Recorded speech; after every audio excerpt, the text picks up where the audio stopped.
Israel और Gaza throughout year news में था because of Hamas Israel war. तो सबसे पहले तो आपने एक कॉरिडोर सुना होगा that is named as Philadelphia corridor. जिनको तो ये कॉरिडोर और क्रॉसिंग्स याद है उनके लिए रिवीजन हो जाएगा। बाकियों के लिए एक चॉकलेट है, नाम है पर्क। पर्क से आपका P for Philadelphia corridor, E for Erez crossing, R for Rafah crossing, K for Kerem Shalom crossing. ठीक है, तो ये तीनों कहाँ पे एसोसिएटेड है? हमारी कहीं ना कहीं गाजा से एसोसिएटेड है। वन बाय वन स्टडी करते हैं। But first of all India से आप जब जंप लगाओगे टुवर्ड मिडिल ईस्ट तो आपको मेडिटेरियन सी के वेस्ट डायरेक्शन में एक कंट्री मिलेगी जिसका नाम है इसराइल। इसराइल को इंडिया ने 1949 में एज अ कंट्री कंसीडर कर लिया था। अब इसराइल के भी अंदर जाके देखोगे तो एक पट्टी आती है जिसका नाम है गाजा पट्टी। ठीक है, गाजा पट्टी आ जाएगी यहाँ पे। अब गाजा को हम करेंगे जूम और यहाँ पे एक कॉरिडोर मिलेगा जिसका नाम है फिलाडेल्फिया कॉरिडोर। कॉरिडोर जो होता है वो क्रॉसिंग से डिफरेंट होता है। कॉरिडोर की लेंथ लंबी होती है, ये नेचुरल होता है, वहीं पे क्रॉसिंग की लेंथ छोटी होती है और ज्यादातर ये मैनमेड होता है। तो फिलाडेल्फिया कॉरिडोर निकल गया ना पी का। फिलाडेल्फिया कॉरिडोर जब येमेन के हाउदी रिबेलियन ग्रुप ने सना से मिसाइल दागी थी गाजा वाले एरिया में तो वो यहीं पे टकराई थी फिलाडेल्फिया कॉरिडोर पे। तो इंपॉर्टेंट है आपके लिए। तो फिलाडेल्फिया कॉरिडोर याद रखेंगे। गाजा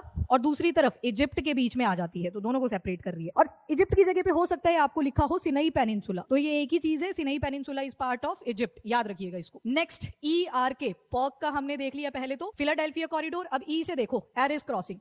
एरिस क्रॉसिंग के लिए आप बिल्कुल गाजा की टिप पे चले जाओगे। एक तरफ गाजा है, एक तरफ इजराइल है, तो Erez crossing between Gaza and Israel. उसके बाद आर रफा क्रॉसिंग। यहाँ पे आपने फिलाडेल्फिया कॉरिडोर देखा, बस आगे छोटा सा एक और क्रॉसिंग है जिसका नाम है रफा क्रॉसिंग। अब रफा क्रॉसिंग एक तरफ आपका गाजा आ जाएगा, दूसरी तरफ इजिप्ट है। इजिप्ट की जगह पे सिनाई पेनिनसुला भी लिखा हो सकता है। आफ्टर दैट एक 3 पॉइंट्स को कनेक्ट करने वाला है जिसका नाम है कैरम शेलोम क्रॉसिंग। और ऊपर की तरफ गाजा है, एक तरफ इजराइल है और नीचे की तरफ अगर देखोगे तो देयर इज इजिप्ट। इजिप्ट का सिनाई पेनिनसुला अगेन लिखा हो सकता है। इसके अलावा आपको इजराइल की बॉर्डरिंग कंट्रीज कौन कौन सी हैं वो भी देख लेना है। तो वेस्टर्न डायरेक्शन में अगर देखोगे तो देयर इज मेडिटेरियन सी, पानी है पूरा। ऊपर की तरफ आ जाओ, लेबनान है। लेबनान का जो मिलिटेंट ग्रुप है उसका नाम है हिजबुल्लाह। उसके अलावा सीरिया के साथ इजराइल का बॉर्डर नहीं लगा करता था, पर आपको याद होगी सीरिया का गोलन हाइट्स वाला जो हिस्सा है उसको एनेक्स कर लिया था इजराइल ने, तो सीरिया भी बॉर्डर बना देता है अलॉन्ग विद द इजराइल। उसके बाद इतना सारा हिस्सा ये जॉर्डन से कनेक्टेड है। उसके अलावा साउथ में चले जाओगे तो देयर इज इजिप्ट। साउथ बोलो, साउथ वेस्ट वाला हिस्सा बोलो। एक क्वेश्चन जो आपने ध्यान में रखना है that is about Saudi Arabia. Saudi Arabia Israel के साथ बॉर्डर नहीं टच करता बिकॉज यहाँ पे एक गल्फ आ जाती है। गल्फ का नाम है gulf of Aqaba. Gulf of Aqaba को रेड सी से पानी आता है, तो रेड सी का पानी बहुत खारा है। अगर आपसे क्वेश्चन पूछ लिया जाए कि एक तरफ अगर आपके पास रेड सी है और दूसरी तरफ अरेबियन सी है तो दोनों में से खारा पानी किसमें ज्यादा मिलेगा? तो वो रेड सी में मिलेगा, याद रखिएगा। तो यहाँ पे गल्फ ऑफ अकाबा आ जाती है जो कि सऊदी अरेबिया को दूर कर देती है और इजराइल के साथ बॉर्डर नहीं बनाने देती।